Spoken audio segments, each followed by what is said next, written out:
자, 플레인 앵글은 어드레스 경사면에서 설정하는 기준에 의해서 분류가 된대요. 그리고 클럽 샤프트는 어드레스 경사면에서 움직이며 움직일 때 다른 플레인으로 이동할 수도 있고 그렇지 않을 수도 있다고 얘기를 하거든요. 그래서 골핑 머신에서 얘기하는 플레인이 한 가지가 더 있는데 그거는 안 쓰고 요 네 가지 정도만 우리가 알고 있으면 돼요. 핸즈 온리, 보라색, 클럽 샤프트가 놓여있는 플레인 라인이라고 생각하시면 되거든요. 그리고 일반적으로는 우리가 엘보, 이렇게 했을 때 팔꿈치 위치, 그 다음에 턴더 숄더는 뭐냐면 상체를 숙인 상태에서 오른쪽이 이렇게 뒤로 비켜졌을 때 오른쪽 어깨가 백스윙에 끝났을 때 이 위치예요. 이게 턴더 숄더. 그러니까 요 사이에만 있으면 우리가 비교적 스윙이 괜찮다고 얘기를 하는 거거든요. 자, 그럼 드라이버 있을수록 어느 라인에 더 가까울까요? 엘보에 가까웠죠? 웨지는? 예, 그렇겠죠. 그러니까 요 안에만 있으면 돼요. 그래서 그 얘기를 하는 거예요. 그래서 요 안에서 어느 정도 이동하는 거는 괜찮다는 거거든요. 근데 우리가 이 상태로 스윙을 할 수 있을까요? 백스윙을 할 수 있을까요? 안 되잖아요. 그 사진을 또 이제 뭘 보고 이해를 하셔야 되냐면 이거를 봐볼게요. 요 검은 선이 뭐냐면 샤프트가 갖고 있는 라인이에요. 이렇게 놓여있는 그냥 얘가 갖고 있는 라이 앵글이라고 치면 요 상태로 우리가 우리 몸 구조상 얘를 백스윙을 할 수 있을까요? 이 라인대로 얘를 유지하고 이렇게 안 되잖아요. 그럼 어떻게 해야 될까요? 한번 이동을 해야 되잖아요. 근데 대부분 이렇게 한번 이렇게 낮게 갔다가 위로 올라가면서 백스윙을 하거든요. 근데 아까도 우리가 알아봤지만 보상 동작 없는 스트로크가 가장 이상적인 스트로크라고 했죠. 이 상태에서 우리가 보상 동작 없이 한번 높아지지 않고 한 번에 올릴 수 있는 방법에 대해서 고민을 한번 해봐야 되겠죠. 어떻게 하면 될까요? 근데 이 상태로는 못 하잖아요. 뭔가 이 설정에서 뭔가 바꿔주면 되겠죠.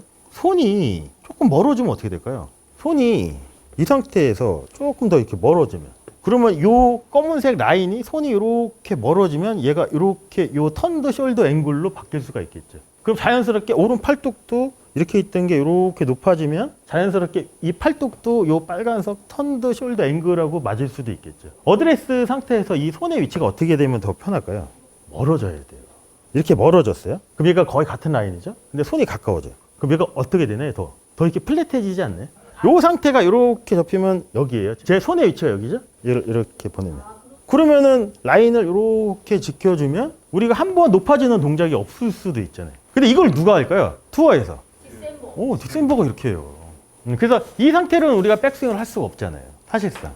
그래서 이 플레인 앵글에 대한 이해가 필요하다는 얘기인 거죠. 자, 그래서 클럽 샤프트는 어드레스 경사면에서 움직이면 움직일 때 다른 플레인으로 이동할 수도 있고 이동하지 않을 수도 있잖아요. 근데 이동하지 않는 게 더 좋은 거잖아요. 그러기 위해서는 얘가 멀어져야 된다는 거예요. 근데 우리가 생각을 한번 해보시면 우리가 플라잉 웨지, 아까 클럽 헤드는 바닥에 닿지 않게 설계되어 있다고 얘기를 했잖아요. 그러기 위해서 우리가 뭘 했나요? 얘를 높인 상태에서 왼손을 최대한 멀리 이렇게 익스텐션 액션으로 이렇게 멀리 뻗으라고 얘기를 했죠. 그럼 이 상태로 이렇게 놓으면 자연스럽게 저 빨간색인 턴더 숄더 앵글로 맞춰줄 수도 있다는 얘기인 거예요. 근데 이 상태에서 내가 몸이 가까워져요. 그러면 이렇게 처음에 갔죠. 근데 이 상태는 못 가잖아요. 그러니까 한 번 이렇게 더 높아져야 되는 상황이 발생할 수도 있다는 얘기인 거죠. 근데 그럼 또 높아지면 여기서 낮게 갔다가 높아지면 이 플레인 라인을 제어하는데 또 이제 실패하는 게 아니냐도 생각할 수 있는데 자, 이 플레인 앵글은 이렇게도 지켜지는 거고 업라이트에도 지켜지는 거고 이렇게도 지켜지는 거잖아요. 처음에 이렇게 갔다가 업라이트하게 가면서 얘가 이렇게 바뀌어도 라인을 지키는데 아무 문제 없거든요. 근데 우리가 이걸 안 하면 더 좋은 거잖아요. 그러기 위해서는 얘를 높이면 돼요. 그럼 이 상태면 그대로만 가주면 되는 거잖아요. 그래서 딕센버가 멀리 쓰는 거예요. 근데 대부분 선수들도 어드레스 때 이 그립 끝에 위치를 보시면 대부분 발끝에 있어요. 대부분 여기 있지. 왜냐면 이렇게 가까이 있으면 얘가 이렇게 가기가 상당히 어려울 수도 있거든요. 그래서 자연스럽게 이 플라잉 웨지 구조를 맞추면 그게 자동으로 설정이 될 수도 있거든요. 클럽은 바닥에 닿도록 설계되어 있지 않으며 클럽 샤프트는 한 가지 플레이 라인 기준과 정렬할 수 있대요. 그거를 엘보로 맞출 수도 있고 때로는 턴도로 맞출 수도 있겠죠. 엘보로 맞추면 한 번에 이동을 해야 되는 거고 턴도로 맞추면 이동 없이 할 수도 있는 거겠죠. 그건 이제 뒤에서도 한 번 더 나오니까 그때가 다시 한번 설명을 해드릴게요. 자, 그래서 한 가지 플레인 앵글로 기준점과 정렬을 하는 건 뭐냐면 오른팔뚝 플레인 웨지를 거기에 맞춰서 정렬을 해야 되겠죠. 그럼 만약에 엘보 플레인으로 정렬을 하려고 하면 어떻게 될까요? 여기서 얘가 더 낮아야 돼요. 근데 이렇게 놓고 우리가 웨지를 스윙하면 어떻게 될까요? 정확하게 맞을까요? 라이 앵글이 이렇게 플랫하면 플랫할수록 이 바닥에 있는 라인을 지키려면 어떻게 되냐면 이 턴의 양이 많아야 돼요.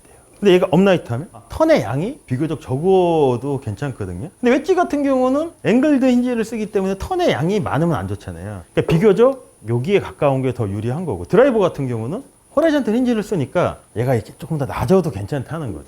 그래서 드라이버 칠 때 대부분 거리 많이 나가는 사람들이 이렇게 이 팔뚝하고 이 손도 이렇게 낮고 이 몸도 이렇게 많이 열리는 패턴이 많이 있잖아요. 그때는 이게 더 유리할 수도 있다는 거죠, 드라이버는. 근데 그걸 안 하고 한 가지로 우리가 통일해서 할 수도 있잖아요.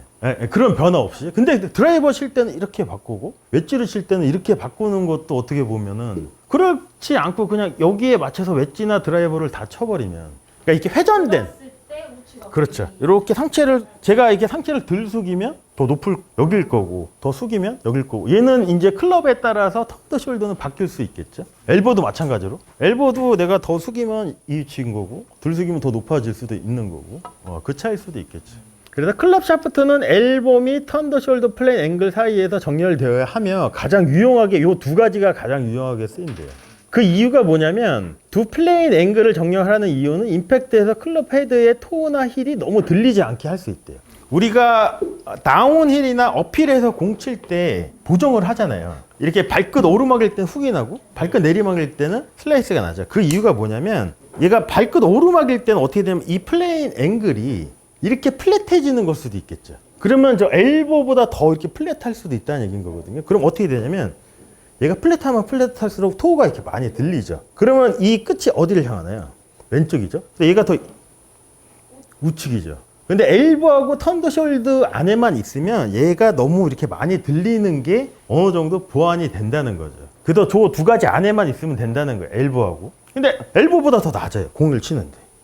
극단적으로 보면. 그럼 스퀘어를 유지한다고 하더라도 왼쪽을 향할 수 있겠죠. 반대로 얘가 더 높아요. 그러면 오른쪽으로 갈 수도 있겠죠. 그래서 요 두 가지 안에만 있으면 된다는 얘기인 거예요. 턴더 숄더하고 엘보 사이에만.